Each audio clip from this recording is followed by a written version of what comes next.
nyakubahwa perezida wa repubulika ukaba n'umunyamuryango w'icyubahiro w'iteka nyakubahwa perezida n'umuyobozi ukaba n'umuyobozi mukuru wa electoral Umugore. Rubavuga ushobora kuvuga ngo abaminisitiri n'abagore babo, kubera ko kenshi abagore batabaga abaminisitiri, ariko ubu ari abagore ari abagabo bose baba abaminisitiri.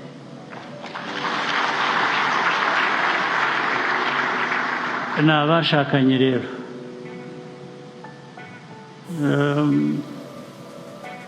Irindi kosa rijya rikorwa ariko bijyanye n'ikinyarwanda,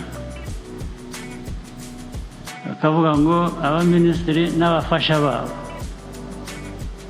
Nta bafasha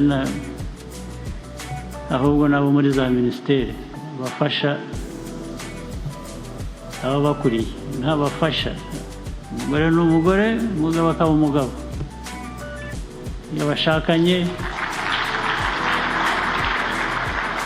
ntabwo umugore ari umufasha, umugore gufashanya, bombi barafashanya. Ari umugabo afasha umugore, ari umugore afasha umugabo. Icyo kinyarwanda rero aho cyaturutse ntabwo mpazi, ibindi bivugwa mu kinyarwanda bitari byo, bimwe turaza kubivuga, ariko turabivuga kenshi, ariko abantu bakabisubiramo